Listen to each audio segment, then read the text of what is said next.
Hello everyone, welcome back to another video. Today we're going to be talking about private placements. And the private placement market is incredibly large. In the United States in the past year, over 55 billion US dollars was raised. And unfortunately in the Canadian market where I'm located, it's relatively unknown and unused by small to medium-sized enterprises who could greatly benefit and save on the fees of really raising capital which could help fund the growth of their business. And so hopefully this video will clear up what a private placement is and how it can be used.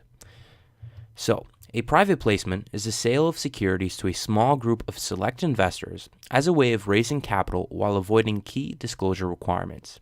The target investor audience for private placement deals are accredited investors who earn at least $200,000 annually or whose net worth exceeds $1 million.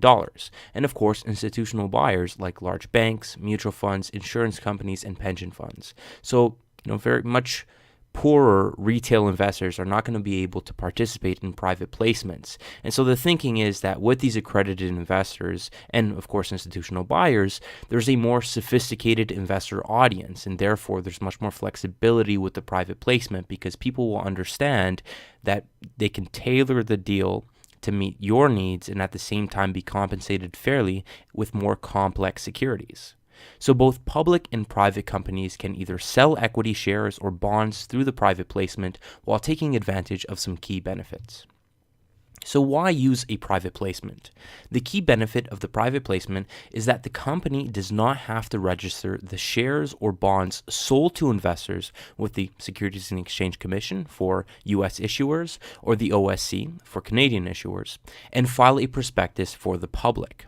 This speeds up the capital raising process while also avoiding frustrating disclosure requirements, which could open up private businesses to public scrutiny.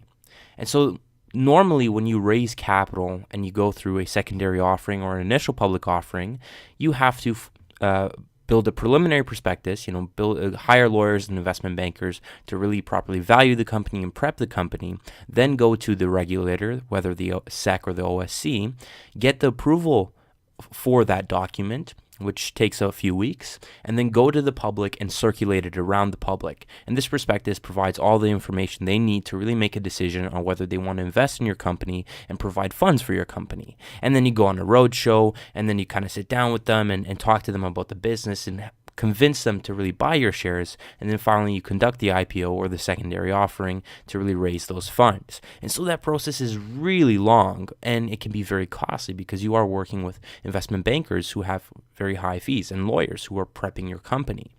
With private placements, you don't have to do that. You don't have to file a prospectus with the SEC and then rotate that around and circulate that around the public. You can just contact private investors, and with the proper exemptions legally, you can actually just raise money directly from them. So you don't need approval from the Securities Exchange Commission or the OSC.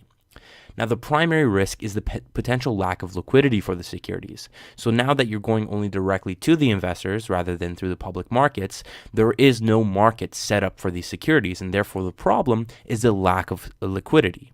For any investors wishing to sell their securities, there is a set holding period required by the regulators, and after that, there is no guarantee of a buyer if they want to exit their position. And therefore, as we'll talk about later, because of this increased risk due to a lack of liquidity, the cost and the rate of return on bonds or the amount of equity that they buy, there's a discount or a premium on the interest that you are receiving, which can be costly to the company. But again, really the logic is the discount you're providing on the equity or the premium you're providing on the debt that you're going to place in the private placement should be less than the spread that underwriters are making when going to the public markets. And most of the time it is, and therefore it's profitable to still offer these premiums in order to entice investors due to the lack of liquidity and therefore pursue a private placement. So who can use a private placement? Well, both publicly listed and private businesses can use a private placement to raise funds. While it is more common for private businesses to use this service in order to avoid going to the public markets, publicly listed businesses can also engage in a private placement. A PIPE, or a private investment in public equity, refers to any private placement of securities of an already public company. So in a typical PIPE transaction, investors enter into a purchase agreement that commits them to purchase securities and usually requires the issuer to file a resale registration statement.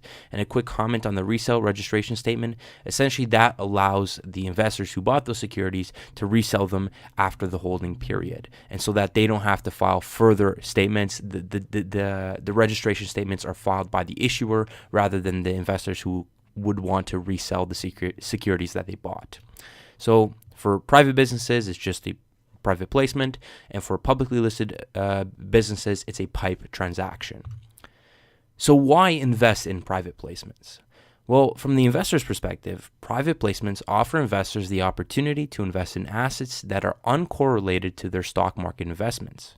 Additionally, investors have the unique ability to invest directly into privately held companies with strong track records and benefit from their experience and growth. And most of the time, very strong public companies don't want to lose and give up the family control of their business by going to the public markets and IPOing the business. But if they need this liquidity and they only need a bit of it, well, the private placement offers the perfect alternative, and investors can take advantage of that need.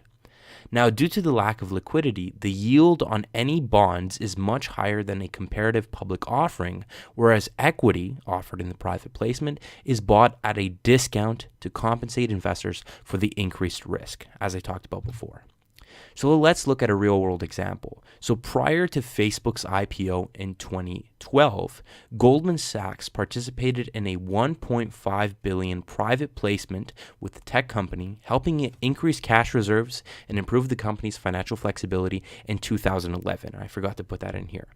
Now, the deal came under public scrutiny as it was seen as a way to avoid breaching the 500 shareholder limit, which would have forced Facebook to divulge information about their performance to the public. Now, there was controversy around this deal, but this is a perfect example of a company that really needed some liquidity in order to provide its financial flexibility, but was not ready to IPO the business. So in 2011, Facebook was prepping the company to IPO in 2012.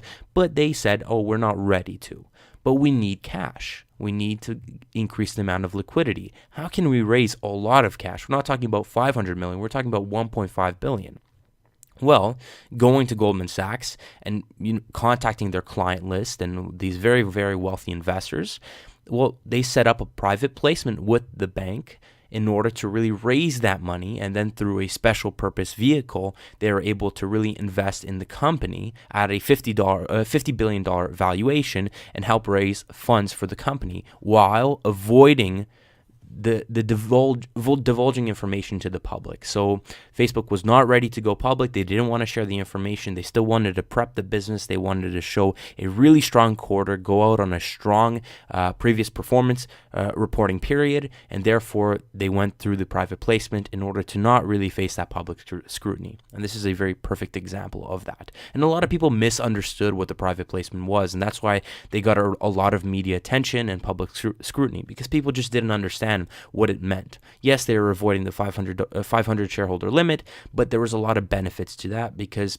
again, it takes a lot to really prep a company, especially like Facebook, for an IPO. So let's talk about Rule 144A. And now this covers the resale of securities in the U.S. market. In the following slides, I'll talk about the resale of securities in the Canadian market as well. So when learning about private placements, it is also important to explain Rule 144A for placements in the U.S. The rule has modified the holding period defined by the SEC from a 2-year period to a minimum of 6 months for reporting companies, which essentially means publicly traded companies, and a minimum 1-year period for companies not required to meet reporting requirements, so for private companies. Now, the purpose of this rule is to provide a mechanism for the sale of privately placed securities, creating a more efficient market.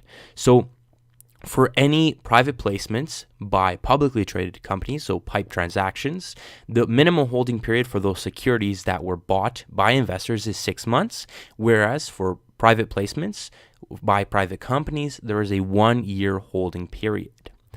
Now, the resale restrictions in Canada are much less favorable. However, the holding period is much less if the business does pursue the required resale requirements. So secondary trades of securities must also comply with Canadian securities laws. Generally, any securities issued by way of a prospectus exemption enter into a closed system in Canada and cannot be freely resold unless a prospectus is qualified for a secondary offering, which essentially means the company chooses to file a prospectus with the regulator and therefore with the public, which would defeat the purpose of a private placement. Or two, a prospectus exemption is available for the secondary trade, which is essentially an exemption that the company has to pay lawyers to really file this exemption with the Canadian securities regulators and therefore receive approval for the resale of securities.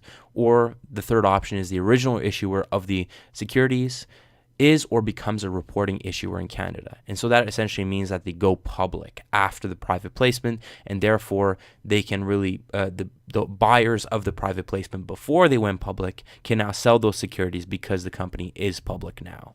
So it's a little more complicated than in the United States, and that's why the market in the United States is $55 billion, whereas in Canada it's less than $1 billion. So that's why the market has not been as developed. But the key to focus on is this prospectus exemption, okay? So the difficulty of convincing an issuer to expend the resources necessary to qualify a prospectus to assist with a secondary trade of its securities makes this option unlikely to be feasible in most situations. However, most secondary offerings that are completed are made in reliance on a prospectus exemption or resold subsequent to the expiry of the applicable restricted or seasoning period. And a quick definition, a seasoning period in Canada is where securities originally issued under the prospectus exemptions are subject to a 4-month holding period. So the holding period is actually shorter in Canada than in the United States, but the cost of the prospectus exemption paired with the seasoning period just makes it's much more difficult for businesses to really guarantee that the buyers of these securities can resell these securities at a later date. And the thing is, if they don't pursue the prospectus exemption, then the discount or the premium offered on the bonds will be much higher because there's much more illiquidity and therefore much more increased risk. So in that case, really they save in the short term on costs, but in the long term they get screwed. So in the short term, if businesses are able to really finance and pay the prospectus exemption fees, well then yes, the premium or the discount on the securities that are offered in the private placement are much less and therefore much more beneficial in the long term. So again, that's much more complicated in Canada, but it's very important to understand. So let's talk about the advantages and disadvantages for private businesses first. So obviously, private placements are not subject to strict disclosure requirements by the Securities Exchange Commission or the OSC, which is very beneficial and saves the business money. The cost of private placement services compared to underwriting fees are much less. For any privately placed bonds, the company can avoid the time, expense, and scrutiny of getting a credit rating. So for publicly listed bonds that are offered to the general public, well, those bonds need to be rated by the credit agency in order to be offered to the public. And that costs money, and that means sitting down with the credit agency and them going through your books and understanding the strength of your business. With privately placed bonds, that is not the case. You don't need a credit rating. That's a big advantage.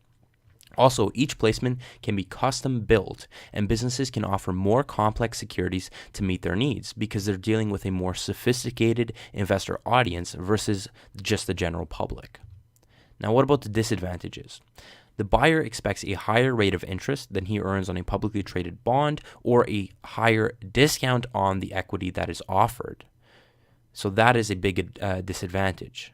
The ability to customize private placements can work against the company if investors demand collateral for bonds offered. So not only is it a one-way street, when you're talking with this sophisticated investor audience, they're going to be able to properly value your risk and understand how much they need to be compensated in order for it to be a fair deal in their eyes as well. So in that case, they might actually demand collateral, or as the next point says, the covenants on private bonds can be much more limiting than high-yield debt. So they may set define strict covenants that just don't make sense. It's better just to go to the high yield debt market, the junk bond market, and take that money because this is much better. Now, for Canadian issuers, the prospectus exemption process can at additional costs. And so this is a disadvantage just for Canadian businesses. Now let's talk about the PIPE, the private investment in public equity transactions. So PIPE transactions may involve the sale of common stock, convertible preferred stock, convertible debentures, warrants, or other equity or equity-like securities of an already public company. Investors in a traditional PIPE transaction commit to purchase a specified number of shares at a fixed price, and the issuer commits to filing a resale registration statement covering the resale from time to time of the purchased shares. An important note, the issuer needs to complete and file the resale registration and get that approval before they receive any money from the investors that committed at buying at that fixed price. So first, the resale registration needs to be completed before the company receives the money. So investors generally limit their due diligence investigation to discussions with management and the company's independent auditors. So once again, most of the time, the company will go to investors that have already had a relationship with the company or they are familiar with that company, and therefore the due diligence is much less. That's the benefit of dealing with these investors than really opening up the books. But in this case, you are public, so the books are open. But it's just much simpler. The conversations are much easier to really understand the demand from investors. So the due diligence investigation is much easier for a PIPE transaction. Now, the purchasing company has the advantage of buying at a discounted price because these all directly sold shares are relatively illiquid. The purchaser is only interested if they can get the shares at a discount, sometimes with equity kickers for bond deals. So PIPE deals are popular because of their efficiency, especially compared to other kinds of secondary offerings, and because they are subject to fewer regulations from the SEC. This is especially useful for smaller or less well-known companies that might have trouble raising capital otherwise without a proper roadshow or without really spending fees and going to investors and really gauging that demand. So this is a benefit for small to medium-sized enterprises that are publicly listed on the venture exchange in Canada or on the NASDAQ. So this is very beneficial for them. Now, what are the disadvantages and advantages? So the advantages, the transaction expenses are lower than a normal secondary offering to the public. The transaction is only disclosed after purchase commitments are received, guaranteeing enough demand for the company's liquidity needs. And so this is very important, especially if it's a very difficult market and the company wants to reduce the potential exposure to really failing in a secondary offering. If they go with the PIPE transaction, they first get the commitments before they actually disclose, hey, we did a private placement. So in the scenario where they went out, they tried to get the purchase commitments, but they didn't get enough, and they just kind of bailed on the idea, they don't have to disclose that, and therefore there's no embarrassment around that, which could signal to investors that other people don't want to buy the company, therefore, we should be wary of the company. So that's a big advantage. The transaction is very quick and closes within 7 to 10 days of receiving purchase commitments because, again, the resale registration process is very quick. And investors only received very streamlined offering materials, which saves the business money when preparing, lawyer fees and investment banking fees. So you only are offering 2 to 3 pages for the offering materials, not doing the full prospectus as it would be in a secondary offering. So that's, again, just saves costs for the business. Now, what about the disadvantages? Well, investors will require a discount to market on the purchase price, and the goal, again, is to ensure that the discount is less than the spread underwriters would take on a secondary offering. The offering can only be marketed to accredited investors, and this greatly reduces the pool of demand during weaker markets. Now, during strong markets, accredited investors and institutional buyers are very, very aggressive, and they're very confident in their investments. But during weaker markets, these investors usually pull back. They have other investments they need to deal with, which are losing money, and therefore, in a scenario where you are engaging in a PIPE transaction and the market is weak, the amount of demand in the market could be greatly reduced because you only are dealing with accredited investors rather than retail buyers, which is a bigger market. Now, the issuer cannot sell more than 20% of its outstanding stock at a discount without a proxy vote and approval from other shareholders, and that's just a general SEC rule as well. But again, it can be a disadvantage because you will need approval from other shareholders to engage in a PIPE transaction that deals with more than 20% of outstanding stock.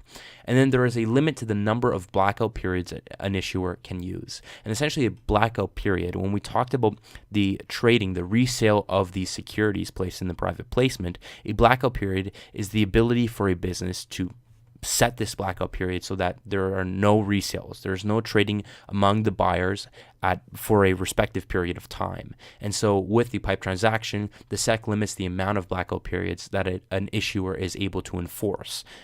It depends, again, on the size of the business and really the negotiations, but it is much more limited, whereas it could be unlimited in just regular offerings. Other than that, that's pretty much it for the video. If you have any questions, please do comment below and I'll be sure to get back to you as soon as possible. As well, if you like the video, please like and subscribe to the channel for more. I release new videos every week and I'm having a great time. So please, please, please support the channel. I would very much appreciate it. Have a great day, guys. Thank you.